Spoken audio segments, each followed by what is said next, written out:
नमस्कार शेतकरी बंधूंनो, मी Sanjay Chaudhari, बायोफिड crop solution Jalgaon.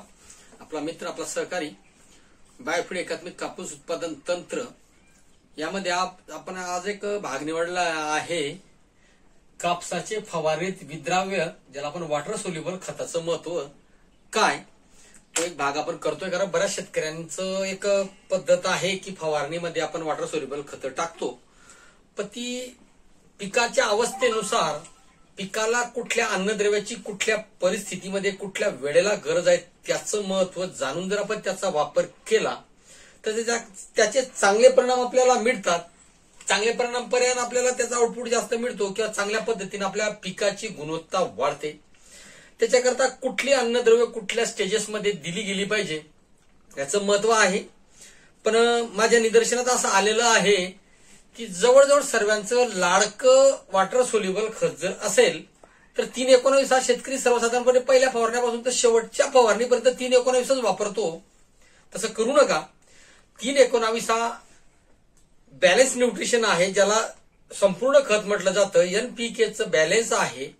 त्याच्यामुळे सुरुवातीच्या अवस्थेमध्ये साधारण 35, 40, 50 दिवसापर्यंत, 40 दिवसापर्यंत, 50 दिवसापर्यंत जर ते वापरलं तर त्याचे वाढीच्या पिरियडमध्ये जर कालावधीमध्ये जर ते वापरलं तर त्याचा फायदा होतो. पण बऱ्याच ठिकाणी मी असं पाहिलंय की प्रत्येक शेतकऱ्याच्या फवारणीच्या बरोबर 319 हा कॉमन किंवा प्रत्येकाच्या फवारणी बरोबर असतो. तसं करू नका. तर आपण एक साधारणतः चार्टच्या माध्यमातून समजून घेऊया की पिकाला कुठल्या अवस्थेमध्ये कसं गरज कशाची आहे आणि त्याला खत कुठलं दिलं गेलं पाहिजे. साधारणतः 40 ते 50 दिवसानंतर फुलपातीची वाढ होते. पिकाला फॉस्फेट आणि त्याच्या बरोबरीनं नत्राची सर्वसाधारण गरज असते. त्याच्याकरता वॉटर सोल्युबल स्प्रेइंग मधून देताना आपण 1261 ग्रेड निवडली पाहिजे. 126100 जी ग्रेड येते ती जर निवडली तर त्याचा चांगला फायदा आपल्याला होतो. नत्राचा काही प्रमाणामध्ये फुलपाती वाढ असते किंवा झाडाची वाढ करून घ्यायची असते तर नत्राची गरज पडते. आणि फुलपातीच्या म्हणजे ज्याला बांधणीसाठी फॉस्फेटची गरज असते, त्याच्यामुळे 1261 जर घेतलं तर त्याचे चांगले परिणाम मिळतात आणि त्या अवस्थेमुळे त्याचा उपयोग चांगला होतो. त्याच्यानंतर 50 ते 60 दिवसामध्ये जर आपण विचार केला, फुल, पाती आणि फळधारणा. फुल असतं झाडावर, पाती असते आणि काही प्रमाणामध्ये 2, 3, 4 आपण कैऱ्या किंवा बोंड जे म्हणतो ती तयार झालेली असतात. तर त्यावेळेला जर आपण विचार केला तर त्या अवस्थेमध्ये आपल्याला 05234 ची गरज खूप मोठी असते. त्याच्यामध्ये फॉस्फेटचं प्रमाण थोडं कमी झालं, पण त्याच्यामध्ये आपण 34% पोटॅश घेतला. फळधारणेसाठी खूप महत्वाचा जो विषय असतो पोटॅश असतो, तो पोटॅश खूप व्यवस्थिशीर मिळतो. त्याच्यामुळे मोनोपोटॅशियम असल्या कारणाने पोटॅश सुद्धा व्यवस्थिशीर मिळतो. त्याच्यानंतर 60 ते 70 दिवसाची जी अवस्था येते, फूल, पाती, फळाचा विकास, या 3 गोष्टी असतात. आणि ह्याच कालावधीमध्ये जर पिकाला मॅग्नेशियम कमी पडलं, काही प्रमाणामध्ये पोटॅश कमी पडलं तर पिकाची म्हणजे कापूस पिकाचा लाल पडणं किंवा लाले येणं हा प्रकार इथून सुरू होतो. तर त्यासाठी मार्केटला कॉम्प्लेक्स खतं मिळतात. त्याच्यामध्ये सल्फर, मॅग्नेशियम आणि पोटॅश हे 3 प्रकारची खतं असतात. म्हणजे 3 प्रकारची अन्न घटक असतात. ते जर आपण वापरलं, माझ्या माहितीप्रमाणे यारामिराचं सुद्धा कॉम्प्लेक्स येतं किंवा दुसऱ्या 2-3 कंपन्या आहेत, वनिताचं मला वाटतं कॉम्प्लेक्स येतं. नाव सांगायचं काम नाही, पण शेतकऱ्यांना लक्षात आलं पाहिजे. कॉम्प्लेक्स म्हटल्यानंतर शेतकऱ्याच्या लक्षात येत नाही. त्याच्यामुळे मॅग्नेशियम, सल्फर आणि पोटॅश हा फळाच्या विकासासाठी कामात येतो. मॅग्नेशियम हा फोटोसिंथेसिस पर्यायानं पानांची लवचिकता किंवा पानांची ग्रीनरी किंवा पानाचा कलर कायमस्वरूपी ठेवण्यासाठी मॅग्नेशियम उपयोगात येतो. आणि त्याच्याबरोबर सल्फर हा परत फोटोसिंथेसिस वाढवतो आणि जमिनीतली अन्नद्रव्य उचलण्याचं, अपटेक करण्यासाठीचं महत्वाचं काम सुद्धा सल्फर करत असतो. आणि परत बुरशीनाशक म्हणून हा सल्फर, त्यावेळेला जर बुरशीनाशकाच्या काही प्रमाणामध्ये जर बुरशीच्या वरती, झाडावरती किंवा पानाच्या खालच्या बाजूला ग्रंथी असते, त्याच्या अवतीभोवतीला काळ्या कलरचा एक स्पॉट पडलेला असतो, त्या स्पॉटमध्ये बुरशी वाढते. त्या बुरशीचा काही प्रमाणामध्ये सल्फरच्या माध्यमातून सुद्धा कंट्रोल होतो.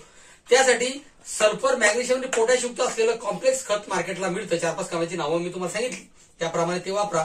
त्याच्याबरोबर जर ते नाही मिळालं तर 0050 तुम्ही वापरू शकता. शक्यतो हे जर वापरलं तर याचे कापूस पिकाला एकदम मिरॅकल, ज्याला एकदम चमत्कारिक आणि चांगले उत्कृष्ट रिझल्ट त्याच्यापासून मिळतात.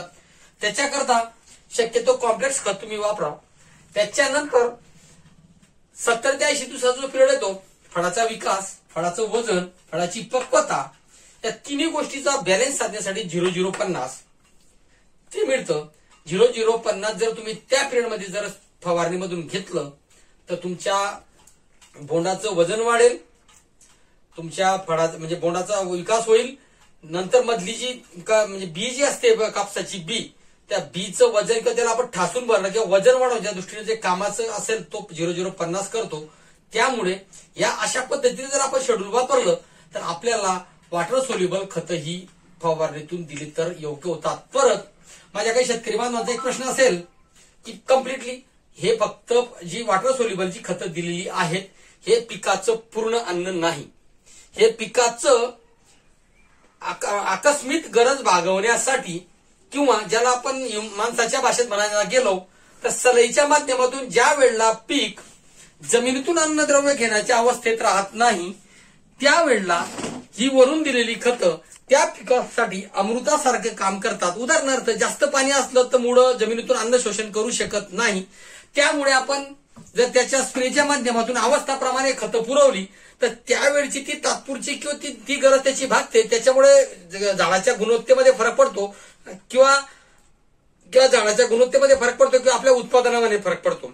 जसं जास्त पाणी अवस्था आहे तशी जर एकदम कमी पाणी असली, पाण्याचा ताण पडला, कमी पाणी असलं, जमिनीत जर पाणी कमतरता असली किंवा पाण्याचा ताण असला तरी पीक अन्नद्रव्य उचलू शकत नाही. तो जो अन्नद्रव्याचा न्यूट्रिशन इफिशियन्सी किंवा अन्नद्रव्याची कमतरता निर्माण होते ती तात्पुरत्या स्वरूपात भरून काढण्याचं काम ही वॉटर सोल्युबल फवारणीच्या माध्यमातून करतात.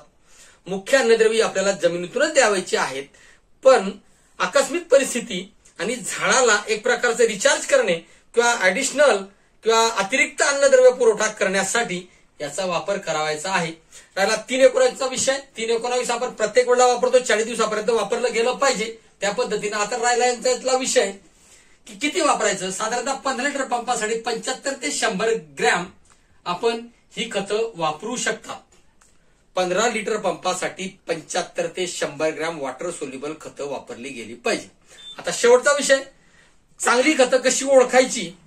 तर आपण काचेच्या ग्लासमध्ये 2-3 प्रकारची खतं जर टाकली वॉटर सोल्युबल, सर्वात जास्त आणि लवकर जे विरघळेल ते चांगलं खत. त्याच्यामुळे मी कुठल्याही कंपनीची शिफारस करणार नाही. आपण स्वतःच्या अनुभवानुसार ते 2-3 कंपन्यांची नावं सांगितली. कॉम्प्लेक्स खतं शेतकऱ्यांना लक्षात येत नाही म्हणून मला नावं सांगावी लागली.